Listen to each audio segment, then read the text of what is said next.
Bolo, ketemu lagi di acara Jejak Lain untuk Arek TV. Nah, di sini kebetulan kita ada syuting di Gubuk Klakah ya. Jadi dengan menikmati pemandangan, di sini sudah ada narasumber kita yang cukup expert ya, menjelaskan tentang jejak lain ya, di mana logika dan analogika itu selalu ada bersama. Oke, kita perkenalan dulu ya dari sisi sebelah kanan saya. Oke, Mas. Ya, oke. Ketemu kembali bersama saya. Izinkan saya memperkenalkan diri. Nama saya Data Pela, Delta Alpha Tango Alpha Papa Eko 5 Alpha. Berasal dari Malang. Oke. Aktivitas sesuai dengan arahan host tadi. Kira-kira demikian. Ya, Mas Data ini salah satu pecinta alam yang sudah menyusuri beberapa pegunungan di Indonesia. Nah, salah satu yang nanti kita bicarakan di sini tentang gunung-gunung yang ada di Jawa Timur. Nah, sebelah Mas Data ada Mas Pras. Silakan Mas Pras. Ya. Ya, selamat ketemu lagi.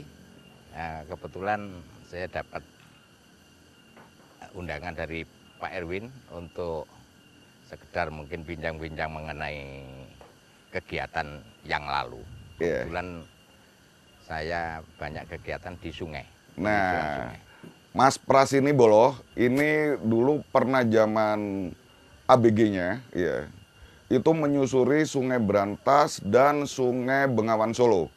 Di mana Sungai Brantas dan Bengawan Solo ini legend ya, sungai di Jawa Timur dan di Jawa Tengah. Nah, untuk yang pertama kita bahas tentang masalah pegunungan. Nah, yang pegunungan di sini yang sudah pernah didatangi oleh Mas Data ini, ya, Gunung Semeru ya, yang dekat sini dulu. Kita bicara tentang Gunung Semeru. Oke, mungkin Mas Data bisa bercerita tentang deskripsinya Gunung Semeru mulai dari awal ya. Jadi mungkin bisa dijelaskan. Sekali lagi di sini ada sisi logika dan analogika. Mungkin dari sisi logikanya mungkin bolo-bolo Arek TV mungkin perlu tahu dulu ya. Jadi secara langsung deskripsinya tentang Gunung Semeru seperti gimana? Silakan. Siap. Ya. Alhamdulillah. Oke, teman-teman semuanya, bolo-bolo Arek-Arek TV. Gitu. Yeah. Sebelum kita lebih jauh melangkah, kita perlu tahu mengenali tempat kita bermain. Kata tadi disebutkan kadang Semeru, maka tidak ada salahnya kalau kita mencoba menelusuri. Okay. Sejak kapan sih Semeru itu sudah mulai dieksplor? Yeah, ternyata, ternyata banyak buku-buku, banyak literatur mengatakan bahwa sejak zaman Belanda. Jadi sebelum zaman kemerdekaan itu sudah ada bangsawan-bangsawan Belanda atau katakan orang-orang Belanda yang masuk ke Semeru. Artinya memang sangat jauh di belakang kita. Jos. Ya. Mungkin kalau nggak salah itu tahun 18 sekian itu udah ada. Memang jalurnya berbeda-beda. Oke. Literatur ataupun referensi yang ada yang sempat kita tahu bahwa di Ranukumbolo itu sudah ada mereka berwisata atau katakan melakukan kegiatan di Ranukumbolo. Zaman bahula, ratusan 100 tahun lalu. Kurang lebih tahun 1800-an ya? Sekian. Okay. Bayangin 1800-an sekarang tahun 2021 Bolo. Berapa tahun yang lalu sudah ada pendakian yang dilakukan oleh para bangsawan Belanda yang jejaknya ada di Ranukumbolo. Jos. Ya, lanjut. Kemudian kegiatan berkembang terus. Oke. Salah satu yang ingin saya ceritakan adalah tentang legend. Ada legend pendaki Indonesia, ada Suhoki, ada Herman Lantang almarhum, semuanya sudah almarhum. Oke. Yang mana beliau Suhoki adalah meninggal di sini. Oke. Itu sekitar tahun 6869 ya. Iya, Suhoki. Yang the legend dari Semeru ya, mahasiswa UI ya. UI, siap. Yang mendaki yang pada akhirnya menurut cerita, saya sendiri juga belum lahir mungkin pada saat itu, jadi mungkin kehabisan tenaga atau gimana mungkin bisa disampaikan lagi. Oke, para bolo Arek TV, teman-teman beruntung sekali background kita, itu adalah di bawah adalah Sungai Amprong, yang mana salah satu jejak almarhum Suhoki pada saat kegiatan menyelusuri atau menyeberang Sungai Amprong. Perlu diketahui pada tahun itu, ya, pada tahun 6869, start awal pendakian dimulai lebih kurang 15 sampai 20 kilo di bawah. Ya. Ada dari start dari Tumpang, Tumpang mereka berjalan sampai ke sini, kemudian melewat jalur Watu Pecah. Ya, jalur Watu Pecah dari Tumpang ke jalur Watu Pecah, Boloh ya. Ini perjalanan masa lalu ya, jadi yang dilakukan oleh almarhum Suhogi dari Tumpang. Dan itu kalau sekarang kan biasanya langsung ke Ranupane naik kendaraan. Nah beliau itu pada saat itu belum memadai ya. Sarana transportasinya belum memadai, jalannya juga mungkin belum memadai. Jadi beliau dari Tumpang jalan ya Mas? Siap. Sampai ke Watu Pecah? Sampai Watu Pecah, sampai Semeru. Sampai Semeru, oke, detailnya dari Tumpang, Watu Pecah, Semeru, mungkin Mas Data bisa menjelaskan kira-kira di dalamnya tuh modelnya seperti gimana sih Mas? Yang jelas bahwa jalan yang saya tahu, karena saya masuk ke Semeru, melakukan pendakian kegiatan Semeru lebih kurang di tahun 78. Oh, startnya 78 Mas? Saya, Suhogi, jauh di belakang, senior. Oke, senior. Jauh di belakang. Ya. Salam senior. Jadi tahun 78 pun, gitu, saya masih sempat merasakan berjalan dari Kunci, ya, dari bawah Desa Kunci. Di bawah Gubuk Laka, start dari sana. Itu jalan Mas? Jalan kaki. Jalan kaki. Jadi nggak seperti yang sekarang tuh katanya naik angkutan gitu enggak? Nggak ada. Jalannya. Nggak ada. Angkutan umum nggak ada. Nggak ada, jalan wis. Jalan.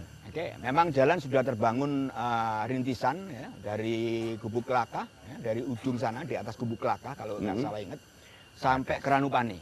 Tapi jalannya masih belum aspal ya, jalan makadam, tanah campuran, namanya jalan rintisan. Ya. Istilahnya jalan rintisan ya? Rintisan. Oke. Jalan rintisan. Nah, kita berjalannya memotong.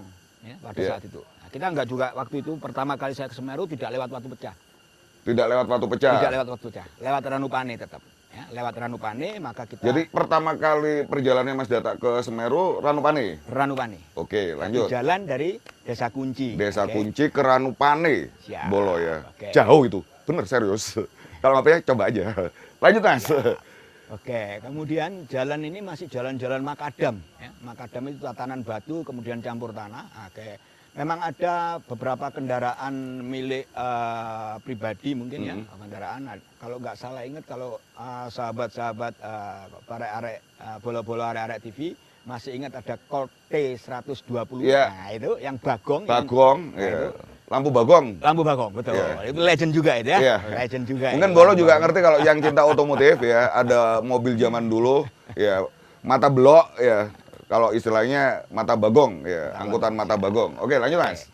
Nah, itu pada saat itu jalan mungkin seminggu 2 kali atau 3 kali. Jadi memang sangat sulit, itu sangat sulit, nggak akan ada kesempatan untuk naik. Berarti sesuai amal ibadah ya, kalau ibadahnya bagus kemungkinan dapat, kalau enggak ya waalaikumsalam gitu, jalan gitu ya. Oke Bolo, itu merupakan dari serba-serbi penanjaan ke Gunung Semeru pada tahun sekitar 78-an Mas? 78 saya pertama kali. 78, jadi tidak ada transportasi ataupun ada itu bejo-bejan kalau orang Jawa bilang ya.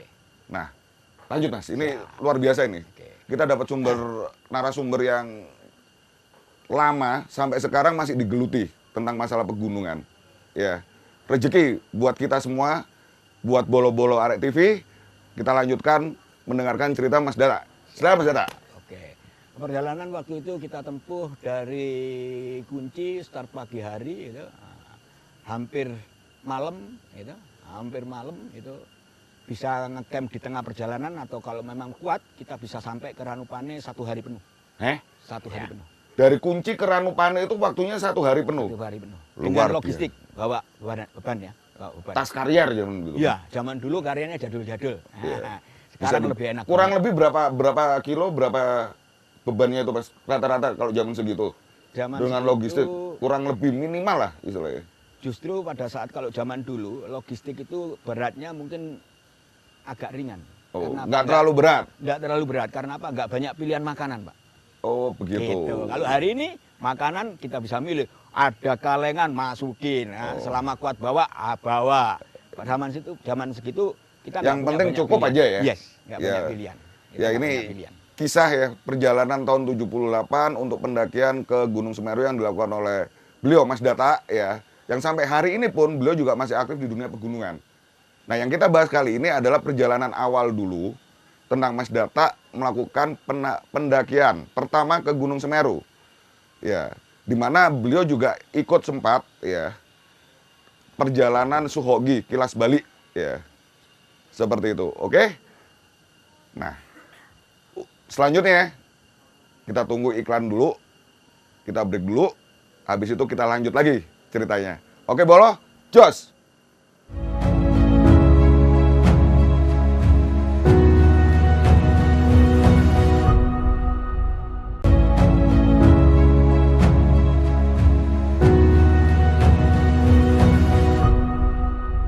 Oke, kembali lagi di acara Jejak Lain. Sequel kedua, kita bicara tentang masalah perjalanan Mas Data tadi. Ya dari Ranupane yang akan melaju, bukan melaju ya, yang akan diteruskan sampai ke puncak Semeru. Ranukumbolo. Ya, Ranukumbolo, habis Ranupane, Ranukumbolo ya, oke. Oke, Bolo, kita lanjut lagi. Silakan. Siap. Oke, Bolo-bolo Arek TV semuanya. Oke, kekinian. Oke. Tentunya sudah ada beberapa orang atau ada banyak orang yang hari ini mengunjungi Ranupane. Oke. Perjalanan dari Gubuk Laka ke Ranupane. Kalau hari ini Bolo-bolo TV sempat melihat, maka luar biasa kemajuannya, luar biasa banget gitu. Oke. Untuk pendakian ini ya Mas, di era sekarang. Yes, luar biasa banget gitu.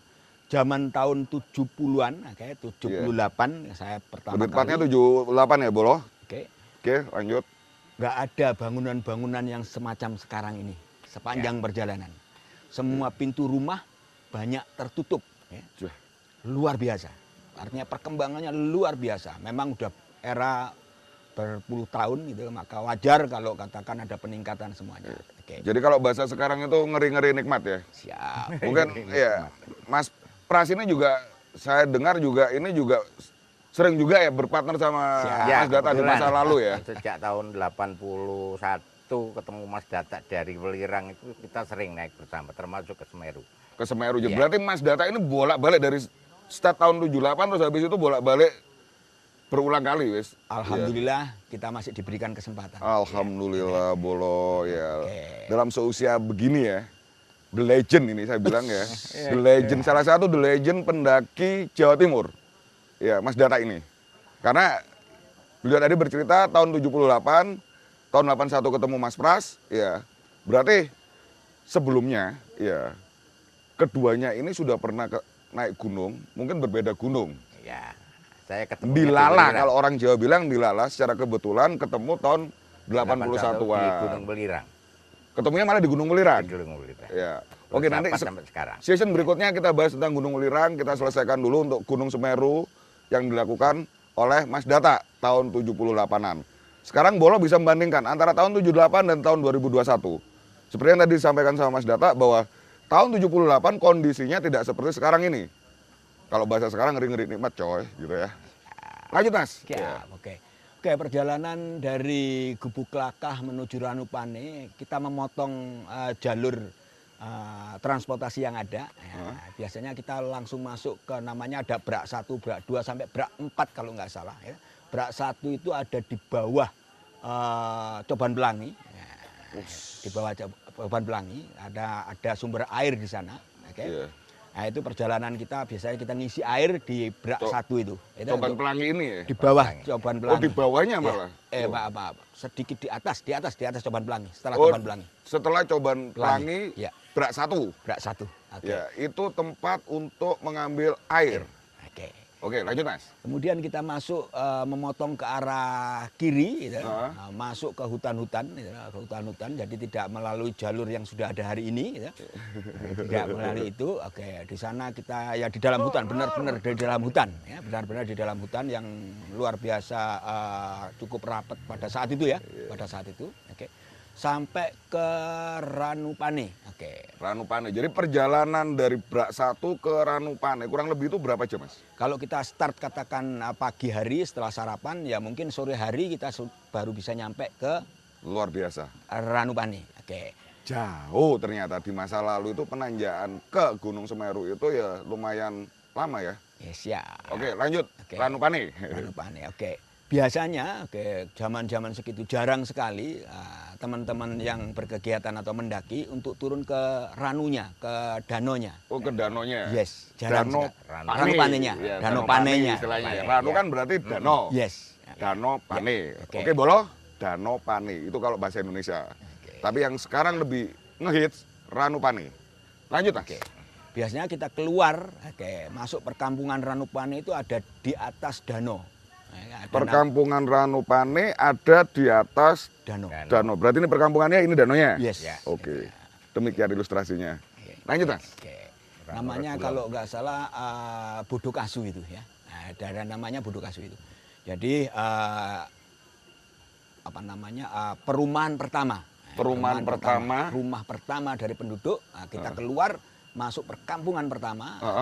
Itu di situ kita biasanya berhenti untuk katakan istirahat. Ada kalau dulu zaman segitu ada namanya almarhum sekarang kalau nggak salah Pak Sumami kalau nggak salah ya namanya.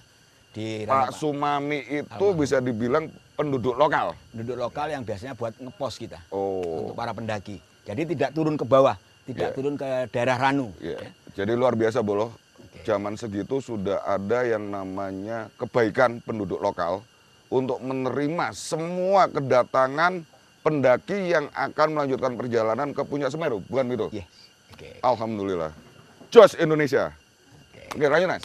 Kemudian yang sedikit berbeda, trek kita adalah langsung masuk ke ada bukit atau gunung kecil lah ya, namanya Hayak-Hayak. Hayak-Hayak. Sampai sekarang pun kemungkinan masih ada. Hayak-Hayak. Berarti Ranupane naik lagi Hayak-Hayak. Oke. Di Hayak-Hayak. Hayak-Hayak. Ya, lumayan trekkingnya lumayan menyengsarakan. Saya tidak tahu, terus terang aja saya belum pernah naik ke pendakian Semeru. Tapi dari ini tadi ceritanya ini saya terbawa emosi, baper ceritanya. Ya. Saya membayangkan dari Ranupane ke Hayak-Hayak, ya. Di mana beliau mengatakan bahwa di situ cukup menyengsarakan. Sampai seberapa menyengsarakannya? Yang jelas trekkingnya berbeda dengan katakan trekking yang sekarang dilakukan oleh teman-teman. Oh, jalurnya itu sudah berbeda. Tanjakan penuh sampai. Kalau dulu. Ya. Tapi sekarang sudah ada jalur lain. Ada jalur lain yang lebih mudah. Ya, yang menuju Alhamdulillah dulu. Ya, sebelum ke Ranukumbolo itu lewat Hayak-Hayak dulu. Itu Boloh, ya. Alhamdulillah. Seandainya Bolo-Bolo kembali kepada jalur yang dulu, berapa lama bisa nyampe ke puncaknya? Ya. Kalau dulu berapa lama? Rata-rata kalau kita mulai dari tahun 78 ya, tahun 78. 5 hari, 6 hari. Itu berangkat aja? Berangkat pulang. Berangkat pulang 5 hari, hampir seminggu lah. Sambil leye-leye. Ya. 6 hari. Lanjut, Mas, dari puncak Hayak-Hayak. Hayak-Hayak. Dari puncak Hayak-Hayak. Jalur Hayak-Hayak hari ini tidak diperbolehkan untuk didaki pendaki. Sengaja ditutup menjadi jalur evakuasi, jadi jalur khusus. Kalau terjadi sesuatu dengan pendaki hari ini, maka jalur itu baru dibuka untuk proses evakuasi saja. Oh, berarti untuk tahun sekarang puncak Hayak-Hayak ini tertutup, Boloh. Ya, jadi tidak untuk pendaki umum. Ya, lebih spesifik untuk evakuasi. Jadi hanya orang-orang tertentu. Ya, yang bisa memasuki daerah tersebut. Oke, lanjut. Dari Hayak-Hayak kita turun, turunnya ini lumayan, turunnya seneng, deder. Nah, deder itu apa? Curam banget. Cuman jadi PR ketika balik gitu. Jadi berangkatnya itu ada jalan turunan yang curam? Yes, sangat curam.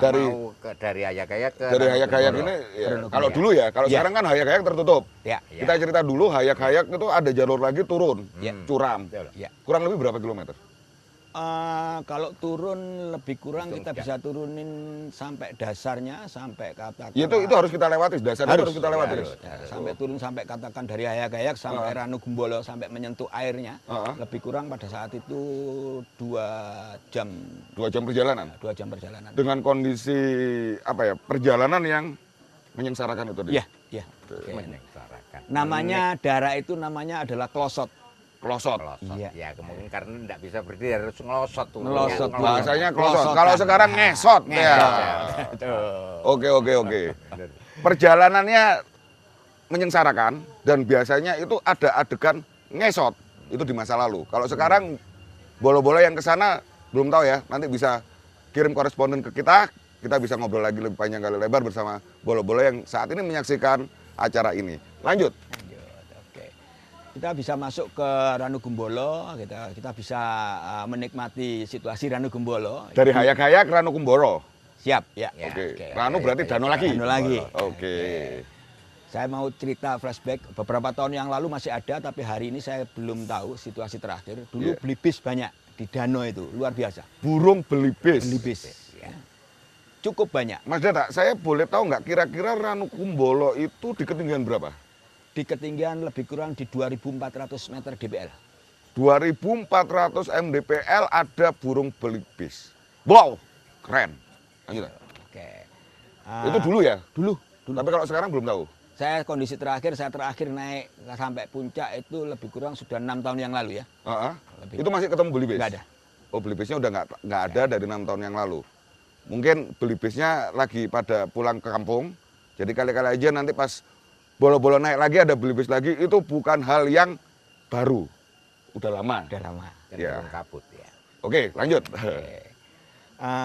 Di Ranu Kumbolo air cukup melimpah, artinya melimpah itu debit airnya bagus Bagus, iya. banget.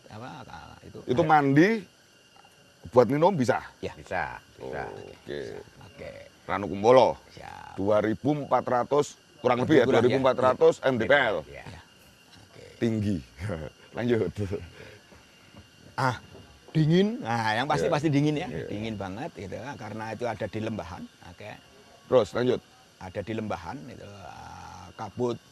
Sore hari udah pasti berkabut, pagi hari apalagi Jam 9 udah berkabut, masih berkabut. Kemudian kita naik dulu, kalau dulu belum ada namanya itu ya, ada tanjakan itu. Nah, hari ini sudah nggak tahu mulai tahun berapa, saya juga tidak tahu. Asal usulnya. Asal usulnya ada tanjakan setelah Ranu Kumbolo, kita akan naik untuk masuk ke savana kedua. Ya. Namanya adalah Tanjakan Cinta. Hari ini oleh teman-teman dinamakan Tanjakan Cinta. Seru, tambah seru. Tanjakan Cinta, Bolo. Ya, ada Tanjakan Cinta di Semeru. Oke, kita break dulu. Kita kasih kesempatan untuk iklan lewat. Setelah itu kita bahas lagi dari Ranu Kumbolo ke Tanjakan Cinta bersama Mas Data dan Mas Pras. Oke? Tunggu.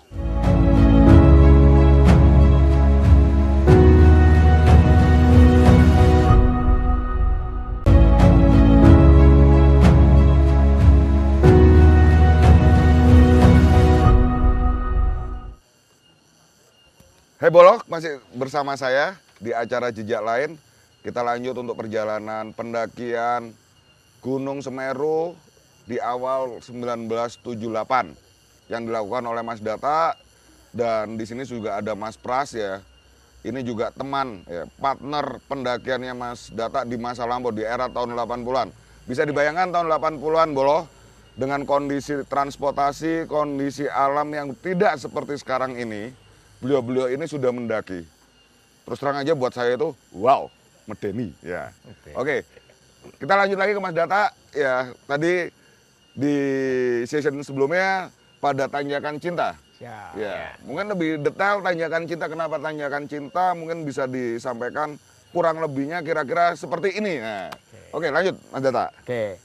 Nama Tanjakan Cinta itu saya nggak tahu mulai kapan. Saya boleh kayaknya belum tahu ya. Nggak tahu. Tapi yang jelas Muncul, sebelumnya nggak ada. baru muncul. Dulu nggak ada. Pada era zaman tahun 78 sampai 80-an belum. Tanjakannya dari dulu ada. Ada. Cuma namanya Nama- baru-baru ini baru- aja. baru saja. Oke. Tapi saya nggak tahu mulai kapan. Konon ceritanya. Konon ceritanya Oke, Tanjakan konon Cinta, ceritanya. oke. Kalau kita bawa pasangan ke sana, jangan sekali-sekali menoleh ke belakang supaya tidak putus katanya konon itu ya. Ya, jadi ada sebuah mitos ya di Tanjakan Cinta itu ya Bolo, bahwa kalau mau pasangan jangan melihat ke belakang, karena kalau melihat ke belakang bisa jadi putus. Itu menurut mitos yang sampai saat hari ini, tapi juga kebenarannya juga kita juga belum tahu. Mungkin Bolo juga udah pernah ke sana, Bolo juga punya pengalaman, bisa nelpon ke kita, nanti kapan aja setiap saat kita bisa bincang-bincang seperti ini. Sama halnya dengan Mas Data. Oke, lanjut Mas Data. Oke. Dari Tanjakan Cinta itu. Oke, kita mau gandeng terus. Kenapa? Justru gandeng terus. Harus iya. Ben mesra, makanya dari Tanjakan Iya. Cinta.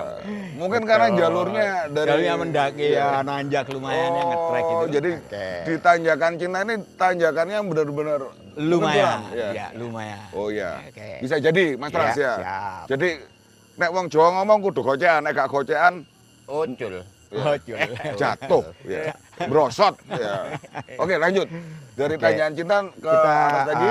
turun, oke, jalurnya turun, kemudian Habis ada Tanjakan Cinta turun ini. turun, oke, turun tapi landai lah ya, landai. Kemudian kita akan ketemu padang savana gitu ya.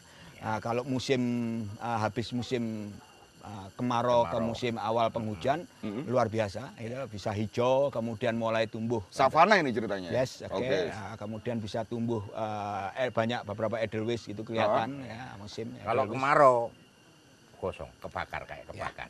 Oh gitu. Iya. Di savana itu. Iya, savana itu kayak. Oh. Tapi kalau musim-musim awal Kurang lebih sampai sekarang juga seperti itu. yes, sama kalau itu masih. Sama itu. Oke. Masih sama ya. Oke. Oke. Savana. Ya, ada edelweiss, ada bunga, saya nggak tahu namanya, maaf, saya nggak tahu namanya. Tapi kalau itu berkembang secara bersamaan luar biasa. Itu di savana itu Yes. berarti banyak sekali flora. Saya bilang flora pegunungan yang apa ya istilahnya jadi daya tarik seseorang untuk mendaki edelweiss. Ya, Edelweiss banyak. Iya. Jadi itu setelah Tanjakan Cinta berarti Ya, turun. Ya. turun. Ya. Disitulah tempatnya flora yang khusus spesifik Gunung Semeru di situ. Namanya apa? Savana. Aduh, ini PDIP saya. Apa? Sorry, maaf. Saya agak lupa-lupa ini. Ada nama spesifiknya? Pasti ada nama, aku lupa aja. Saya mau sebutin nanti juga jadi salah. Mending saya katakan saya lupa namanya. Oke. Ya, jadi secara deskripsi di situ setelah Tanjakan Cinta ada jalur turun, nanti ketemu dengan savana luas di mana di situ biasanya banyak flora. Ya benar. Banyak flora ya yang spesifik Gunung Semeru dan gunung-gunung yang lainnya. Edelweiss ya, dan mungkin dengan flora-flora yang lain. Yang Mas Dada juga lupa namanya apa karena bukan ahli perbungan. Ya. Bukan ahli perfloran. Ya. Lanjut Mas. Ya. Oke, ya, Dari savana. Siap, saya mau tambahin sebelum berlanjut bahwa edelweiss bukan endemik. Ya. Tanaman edelweiss itu bukan endemik sebetulnya. Bukan endemik. Bukan endemik. Ya. Hanya ada di beberapa gunung saja. Artinya Ketinggian. bukan, artinya bahwa bunga edelweiss itu ada karena terbawa atau dibawa. Jadi bukan endemik asli Asli tanaman Indonesia. di sana. Oh, begitu. Ya, ini pengetahuan baru buat Bola ya. Jadi yang disampaikan oleh Mas Data yang namanya bunga edelweiss, Bunga abadi kalau bahasa Indonesia. ya bunga abadi yang biasa diomongin, yang biasa dikejar oleh para pendaki sebagai tanda cinta yang abadi. Ya. Itu bukan merupakan bunga asli pegunungan tersebut ya. Yes. Jadi ada yang membawa, ada yang menanam. Dan ternyata merata, tumbuh di ketinggian, ya. Itu sudah berada di ketinggian antara 2.400 sampai 2.700 lebih kurang. Antara 2.400 sampai 2.700 dari Gunung Bromo. Semeru. Gunung Semeru. Luar biasa. Lanjut. Lanjut, Oke. Kita jalan Mungkin berarti. dari laut mungkin ketinggian. Iya, Air 2000 MDPL ya. Ya, MDPL, ya. Oke. MDPL, bukan dari Semerunya. Oke, kemudian kita berjalan menuju titik ada namanya Kalimati. Oke. Oh, dari savana ketemu Kalimati. Yes. Oke. Nah, lebih kurang mungkin 2-3 jam. Ya. Dari Ranukumbolo atau dari Tanjakan Cinta. Setelah Tanjakan Cinta. Setelah Tanjakan Cinta kita jalan kurang lebih 2 sampai 3 jam. Setelah savana ketemu lagi yang namanya Kalimati. Kalimati. Oke, Kalimati. Kalimati ini sebetulnya adalah mungkin namanya Kalimati, oke, maka sungai yang mati, maka Jalur lahar. jalur lahar, betul. Dulu ya, Oh. dulu itu jalur lahar. Ya. Tempatnya agak flat, agak datar, Datar, oke. cukup luas, banyak bisa menampung banyak orang di sana, gitu, ya, banyak orang. Kalau zaman kita, kita nggak pernah ngecamp di Kalimati. Gitu Oh, loh. Hari tidak. ini jadi camp, ya. Oh, ada perbedaan. Ya. Jadi kalau era masa lalu malah tidak ngecamp di Kalimati. Diupayakan jangan menginap di Kalimati Ya. karena ada info. Oh, hati-hati. Oh, hati-hati. Iya. Nanti itu di season Iya, berikutnya kita iya. bahas. Benar. Jadi ada jalur-jalur yang hati-hati, waspada. Teret. Nah, oke. Lanjut. Iya, Kalimati. Oke, dari Kalimati kita biasanya menuju ke Arcopodo. Ya. Kalimati Arcopodo. Ya. Ini nggak jauh. Tidak jauh, karena trekkingnya cukup lumayan. Kalau Arcopodo itu ada namanya Arcopodo bawah. Bawah, ya. Sama Arcopodo bawah, sama Arcopodo Arcopodo atas. Ya, itu. Oke. Berarti itu di ketinggian kurang lebih di 2.700 mdpl. Masih dalam Oh, Iya. lebih 3.000 mungkin sudah. udah masuk ke arah 3.000 Ya. kalau Arcopodonya. Arcopodo mungkin 2.900 ya. Oh, udah di 2.900 ya. kurang lebih 2.900 3.000-an ya, Mas Pras ya, kurang lebih ya. Kurang lebih, betul. Ya, Kira-kira harus dhuwur itu ya. lumayan. Lumayan. Dan Oke. Setelah itu dekat puncak. Udah dekat puncak. Iya. Oke, lanjut Mas. Dari Oke. Arcopodo bawah dan Arcopodo atas. Atas, iya. Kenapa kok namanya Arcopodo? Nah, ini saya juga nama wayang kalau nggak salah Arcopodo Iya. itu. Dulu, mungkin juga sekarang gitu loh, bahwa di sana ada apa namanya Peninggalan. situs atau peninggalan Sejarah. sejarah ya. Oh, ada situ. ada Arco Patung, Arco Oh, Patung. iya ada, ya. iya Arca Arca. pada berarti Arca, iya bener. Oke. Di kawasan Arcopodo ini yang memang tidak di treknya, agak sedikit keluar dari trek, itu ada dua apa namanya Arca. patung yang serupa. Oh Arca pada berarti Arcopodo, nek ngomong Jawa ya Arcopodo, oke. Oke, itu ada. Gitu. Memang ada dua, Memang ada. sama mukanya. Yes. Tapi memang tidak di jalur yang biasa, jalur trek yang untuk menuju Iya. puncak. Jadi agak Nyempal. nyempal, boso Jawane nyempal bolo ya. Oke, lanjut. ada. Oke. Di Arcopodo itu dulu, kita bicara dulu-dulu terus Ah. ya. Dulu itu ada Comparison, perbandingan antara yang dulu dan sekarang. Mungkin nanti bolo-bolo juga mendaki yang sekarang. Jadi bisa di comparison, dibandingin dengan ceritanya Mas Data di masa lalu. Betapa wow-nya kalau masa lalu mendaki ke Gunung Semeru. Medeni ya. Lanjut Mas. Oke. Kalau kita nggak bawa tenda sekalipun di Arcopodo itu ada tempat camp, gitu ya, Iya. tempat camp. Ya, artinya memang disiapin oleh penduduk mungkin ya, ada shelter lah ya, shelter yang kita bisa menginap, bisa bermalam, bisa berlindung sebagai pengganti tenda. Iya. Itu ada dulu. Hari ini kalau nggak salah 6 tahun yang lalu sudah nggak ada itu juga. Ya. Oh sudah nggak ada. Nggak ada juga. Ya. Itu camp alami atau camp buatan? Eh, buatan. Buatan ya. Buatan. Ya. Tapi zamannya tahun 78 itu ada. Ada. Tapi sekarang udah kelihatannya nggak ada. Nggak ada. Oh ya. Buatan. Berarti rontok. Rontok itu berarti nggak ada, hilang. Hilang. Iya. Karena Oke. Oke, Arcopodo. waktu, ya. Oke. Setelah Arcopodo, Kita naik terus, mendekati ke puncak. Biasanya, biasanya teman-teman pendaki atau teman-teman yang berkegiatan mengejar tentang sunset di kala sunrise ya, bukan Ya, sunset ya, sunrise, sunrise ya, sunrise dari perjalanan, dari perjalanan antara Arcopodo atas ke puncak. Arcopodo atas ke puncak. Ini Kita kurang lebih kejar. berapa lama, Mas? Tergantung itu nanti. Ya. Oh gitu. Iya. Nah, biasanya kita mulai perjalanan dari Arcopodo bawah maupun atas, gitu. Itu tengah malam atau dini hari. Biasanya rata-rata Biasanya. itu dini hari dari Arcopodo ke puncaknya. Iya. Itu. Luar biasa. Itu sudah dingin, Ya. gelap, Yes. ya. Suasananya, haha. Nah, biasanya adalah jam 2 Ya, gitu ya. jam Dini 2, hari 3, pokoknya. Iya, ya. iya. Nah, Boso Jawa biasanya kayak gitu namanya lingsir wengi, bolo. Siap. Bener ya? Lingsir wengi. Oke. Lingsir wengi. Lanjut, Mas. Oke, bolo-bolo. Oke. Kalau dulu kita bisa ngelihat ketika kita dalam perjalanan menuju puncak. Oke, sebelum menuju puncak, teman-teman atau bolo-bolo Arek TV, gitu ya. Di perbatasan vegetasi, dulu ada namanya Cemoro Tunggal. Cemoro Tunggal. Dari jalur di atas Arcopodo mau ke puncak ada Cemoro Tunggal. Siap. Ya. Pohon cemoro. Iya. Ya. Oke. Jadi Cemoro Tunggal ini memang secara alamiah tumbuh ya, di batas vegetasi, gitu. Artinya vegetasi sudah nggak ada. Ya. Nah, dia tumbuh sendiri ya, pada saat itu. Cemoro Tunggal. Iya, makanya namanya Cemoro Tunggal. Ya. Sebagai kompas kita ketika mau turun. Oke. Jadi sasaran ketika mau turun salah satu patokannya adalah Patokan. Cemoro Tunggal Iya. pada saat itu. Ya. Ya. Untuk ke Hari i- Arcopodo atas. Siap. Ya. Oke, hari ini Arcopodo atas. Hari ini, Cemoro Tunggal konon katanya juga nggak ada udah. Nah, itu. itu nanti kita bahas di Ya. sequel berikutnya. Session berikutnya. Berarti dari sini udah langsung dret puncak. Puncak. Ya, puncak. Justru perjalanan puncaknya luar biasa. Ya. Karena kita bisa melangkah 3 langkah, turun Melorot. 1 langkah. Melorot istilahnya. Mau ke puncak ini. Yes, karena Naik. pasir semua. 2 langkah melorot 5 langkah karena pasir turun. Iya, itulah seni dari perjalanan mendaki Gunung Semeru. Oke. Setelah ini kita lanjutkan lagi ya. Setelah di puncak Mahameru, ya kita akan bercerita banyak lagi, ya tentang berita-berita puncak Mahameru mulai dari bawah sampai atas. Masih tetap bersama Jejak Lain dan di sini ada Mas Data dan Mas Pras. Oke, sementara kita kasih kesempatan iklan pariwara jalan dulu. Jos.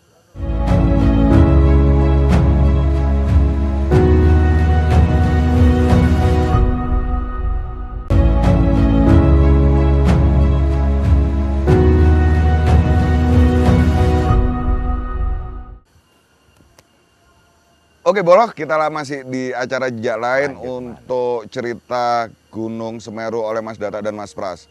Oke, kita masuk ke session keempat, di mana session keempat ini Mas Data, Mas Pras, ini saya banyak mendengar tentang cerita-cerita yang sifatnya entah itu mitos, entah itu rumor, ya tentang, ya taruhlah perjalanan Suhoki. Terus yang paling terbaru adalah almarhum Hanafi.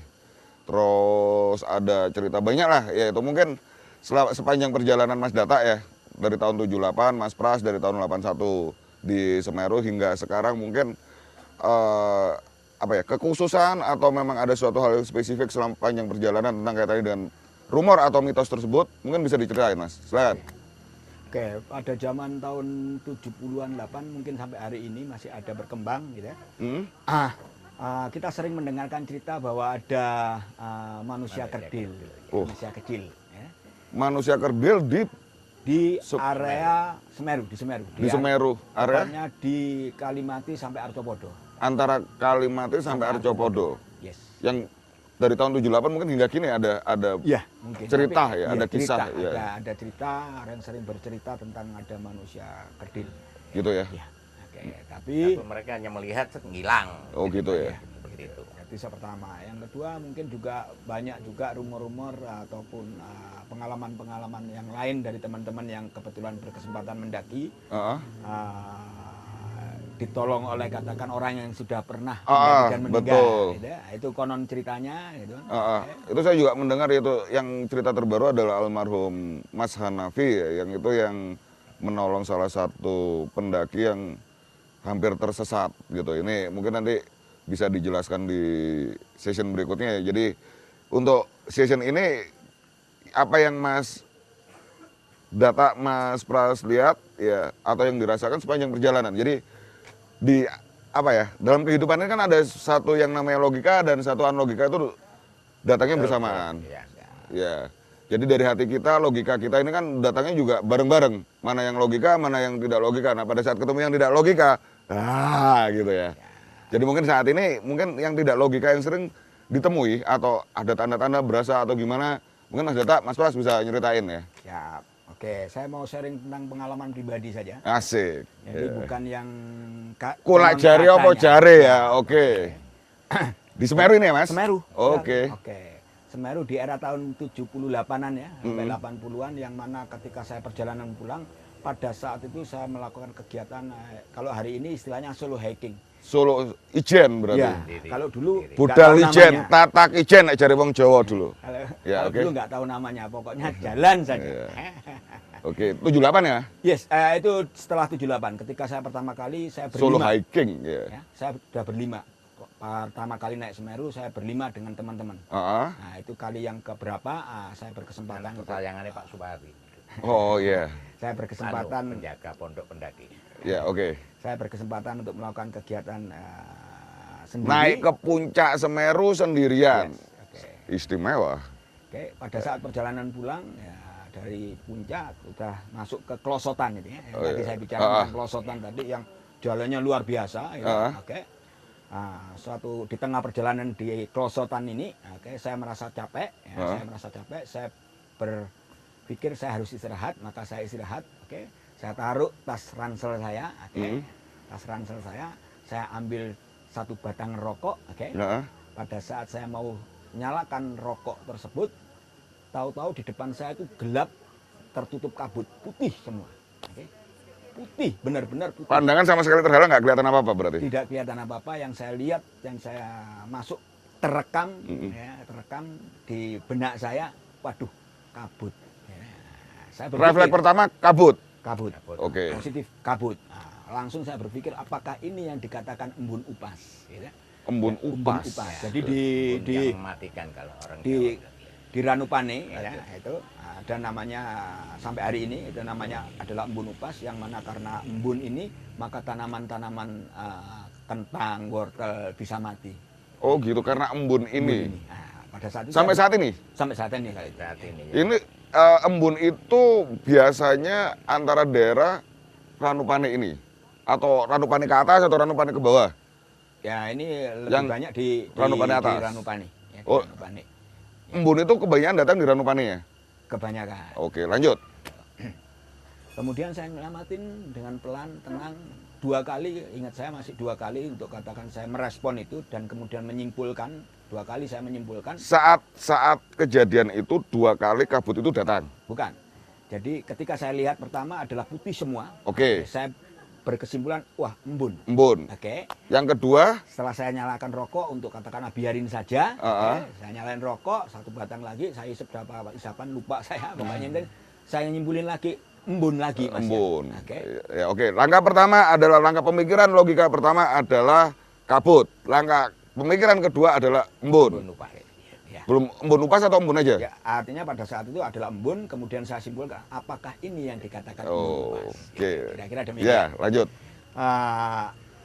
Belum habis batang rokok, kemudian setelah saya mencoba menenangkan diri, rasa takut ada. Oke. Secara otomatis manusiawi Yes. ada rasa takut. Namanya Ya. orang pasti Iya. ada lah. Pasti ada itu ya, Pasti Mas ada Pras ya. muncul, kita lawan. Mak bendunduk ya, bahasanya mak bendunduk lah gitu ya. Oke, lanjut. Karena sifat datangnya pada saat itu adalah dengan tiba-tiba. Iya. Tahu-tahu kok putih semua putih. Nggak kelihatan hijau-hijaunya, nggak kelihatan pohon, putih tertutup semua. Putih kabut ya Mas ya? Yes. Oke. Oke. Itu kalau bisa disampaikan jam berapa saat itu?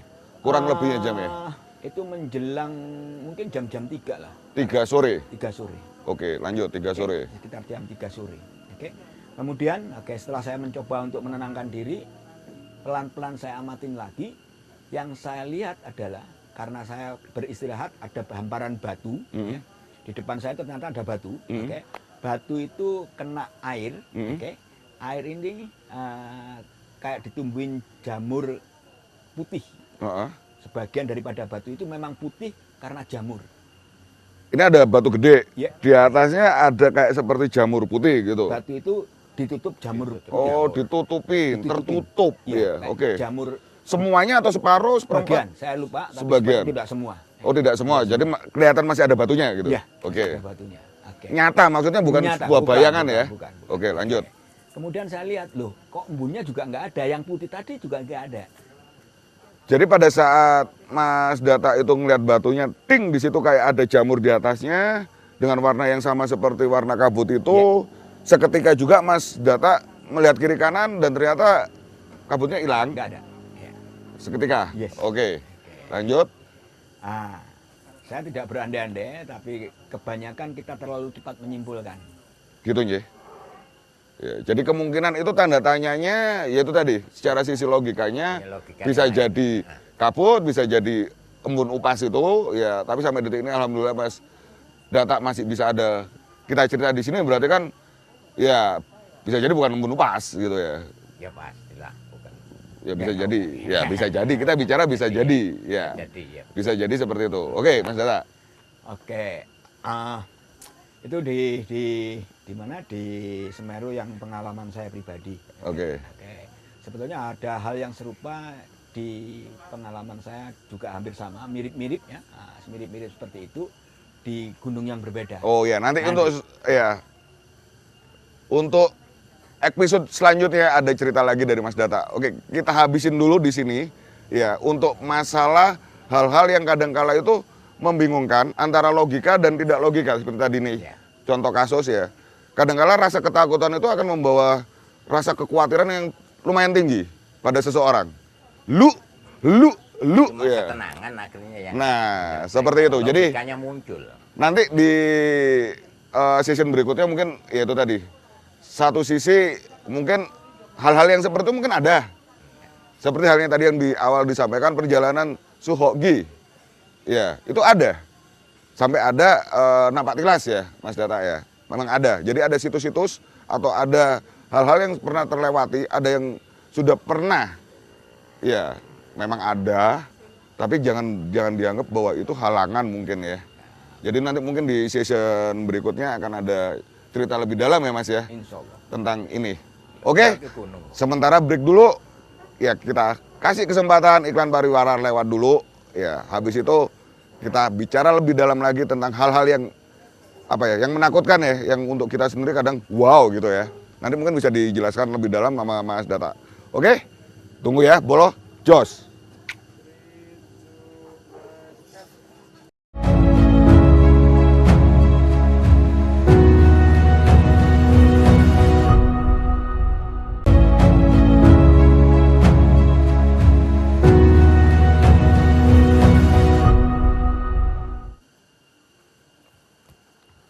Oke, Bolo. Ya, ini di session terakhir dari cerita tentang Gunung Semeru yang disampaikan oleh Mas Data dan Mas Pras ini ya. Jadi pendaki di masa lalu hingga kini. Jadi beliau tadi bercerita dari awal tentang perjalanan ke Semeru tahun 1978 hingga mungkin terakhir 6 tahun yang lalu kurang lebihnya ya. Dimana banyak cerita, banyak perbandingan ya antara yang dulu dan sekarang, baik mengenai masalah jalurnya, transportasinya, kondisi treknya, dan mungkin ada motif ya, motif-motif ke gunung itu ngapain sih ya. Kalau sekarang kan lagi ngehit salah satu pariwisata ya. Kalau dulu mungkin ya memang benar-benar cinta alam atau gimana ya, nanti mungkin Mas Data bisa ceritakan. Sebenarnya Mas Data, kaitannya ini dengan itu tadi, hal-hal yang terburuk yang sebenarnya pemikiran logikanya dimunculkan dulu. Kalau misalnya memang nggak temu ya sudah, gimana nanti ya kan gitu. Oke Mas Data. Oke, saya mulai dengan melanjutkan cerita tentang embun upas itu. Ya oke. Embun kabut putih ya. di Klosotan. Oke. Para bolo-bolo Arek TV. Ya, oke. Ketika pertama kali saya simpulkan bahwa itu adalah kabut atau embun. Oke. Dalam logika saya juga sudah berpikir bahwa kok bisa tiba-tiba dalam waktu yang sangat singkat yang awalnya terang benderang bisa putih dengan tiba-tiba. Oke. Gitu. Secara logika nggak masuk buat saya. Secara logika nggak masuk. Mungkin pada saat itu saya juga lupa, moga-moga aja benar bahwa pada saat itu saya juga dihantui rasa takut. Dihantui rasa takut. Berarti rasa takut itu manusiawi ya? Sangat, dan harus dipelihara. Oh, harus dipelihara rasa takut itu. Oke, lanjut. Setelah dipelihara harus diminit. Ya. Memaintain rasa takut ya. dalam setiap aktivitas pendakian dimanapun juga gunungnya. Oke, lanjut. Pikiran saya berkembang gitu. Apakah saya di dalam tanda kutip, ini adalah hal-hal yang dalam tanda kutip lagi maaf, gaib gitu. Untungnya, saya masih beruntung, saya punya kesempatan secara naluri saya menenangkan diri dengan batang rokok, kemudian menghisap, kemudian melakukan pengamatan ulang, tidak serta-merta langsung menyimpulkan. Oke, paham. Ya. Jadi ini dari ceritanya Mas Data ini ada satu poin yang mungkin saya bisa kasih gambaran kepada Bolo Arek TV ya tentang masalah pendakian. Kadangkala ini ada poin itu tadi ya, cepat menyimpulkan. Ya. Jadi kadangkala hal-hal yang begitu ada rasa takut langsung cepat menyimpulkan ke arah hal-hal yang di luar nalar, di luar logika. Nah mungkin Mas Data tadi ya. Ya. Bisa dilanjutkan lagi. Untungnya ketika saya lihat bahwa ada batu dan memang benar sebagian batu itu putih, saya cuma berlogika saja dalam situasi mental juga tertekan karena berjalan sendiri, gitu. Kemudian harus menyelesaikan sebelum gelap, saya harus masuk Ranupane. Jadi kecapean fisik dan mental sudah luar biasa capek ya. Pada saat kondisi semacam ini mudah banget kita gitu loh, mendapatkan dalam tanda kutip agak sedikit halusinasi muncul. Bukan halusinasi ya, mungkin kayak seperti halusinasi, kemudian terekam, kemudian menyimpulkan. Untungnya saya tidak cepat-cepat menyimpulkan, kemudian saya cuma mengatakan bahwa saya dalam kondisi capek melihat sebagian putih terekam di benak saya, dari mata benak kelihatan putih semua. Saya simpulkan kabut dengan tiba-tiba. Itu kira-kira. Yeah. Itu yang terjadi. Oke. Jadi dari gambaran yang diceritakan Mas Data, Mas Pras ini, kalau saya sendiri bukan memberikan kesimpulan, tapi membayangkan jikalau saya pada saat itu seperti Mas Data, memang susah untuk mengendalikan yang namanya logika, apalagi solo hiking atau solo pendakian. Ya, pasti yang pertama kali tumbuh adalah rasa takut yang luar biasa. Ya, di ketinggian sendirian, sepanjang mata melihat yang ada hanyalah jurang, ya, dan sendiri, ya. Jadi hal-hal ini mungkin Mas Data ada tips ya, pada saat bolo-bolo ini mau mendaki untuk era yang saat ini, untuk hal yang penting, basic pendakian secara personal yang harus diperkuat adalah ABC. Mungkin Mas Data bisa menceritakan. Oke. Dari pengalaman perjalanan ya. Siap. Oke. Kurun waktu berjalan, oke, saya mengambil sebuah quote aja, ya, oke, bahwa mulailah semuanya dengan sebuah ketakutan. Oke. Awali semuanya rencana perjalanan ke gunung itu dengan rasa takut. Oke. Karena di batas rasa takut bolo-bolo semuanya, Ya. maka muncullah rasa keberanian. Oke. Kalau kita mulai dengan rasa keberanian, maka di batas rasa keberanian bolo-bolo akan muncul rasa ketakutan. Begitu pula sebaliknya. Oke. Ya. Artinya, oke, ketika kita dimulai dengan sebuah ketakutan, kita cenderung untuk preventif, untuk Ya, mempersiapkan semuanya dan jauh lebih berhati-hati. Ya, mungkin yang disampaikan Mas Data ini tentang masalah properti, logistik, dan yang lebih penting lagi adalah mental. Ya. Karena yang saya tahu, yang namanya hobi mendaki adalah memang hobi yang tidak semua orang berani melakukan. Hanya orang-orang tertentu saja yang berani. Dimana karena memang satu, gunung, mencapai puncak gunung mesti harus melewati hutan. Dan beberapa hal ya sifatnya yang berbau sangat alamiah. Ya. Benar-benar bentukan alam, ya. Jadi yang tadi disampaikan Mas Data, saya sepakat ya bahwa mulai dengan rasa takut dulu. Dari rasa takut ini maka akan ada yang namanya manusia pasti ada bertahan ya. Keinginan bertahan hidup itu ngapain aja, yang bisa bawa logistik yang cukup, ya, muncul juga dari mental, ya, mental, terutama mental ini, fisik, ya. Karena kadang-kadang fisik ini memang harus dilatih ya. Siap. Mau enggak mau tidak bisa yang namanya mendaki gunung itu secara tiba-tiba, Oh, iya. apa jare budal saiki gitu ya. Jadi gak isok pokoknya budal gitu ya, Mas. Ya. Jadi ya gitu ya, Bolo. Jangan gambling dengan pokoknya budal. Ya. Kalau perjalanan istilahnya perjalanan di dalam kota, pokoknya budal nggak ada masalah. Banyak yang nolong. Ya. Tapi kalau ini perjalanan ke hutan, ya, Sendiri lagi. kita sendirian. Ya, bahasa kerennya saat ini mungkin hanya amal ibadah kita yang bisa menolong saat ada apa-apa di sana. Betul gitu ya, Mas ya? Amin. Insyaallah. Nah itu, sekali lagi saya sampaikan kepada semua bolo-bolo yang saat ini menyaksikan acara Jejak Lain, dalam logika kita kadang-kala terbesit ada faktor non-logika ikut. Tapi biasakan, usahakan dalam kegiatan aktivitas apapun juga, nomor satu kan faktor logika dulu. Supaya apa? Tidak ada halusinasi dalam pikiran kita untuk hal-hal yang tidak kita inginkan. Oke? Kita lanjut berikutnya untuk episode selanjutnya. Kita ketemu lagi sama Mas Data sama Mas Pras dalam cerita gunung yang lain.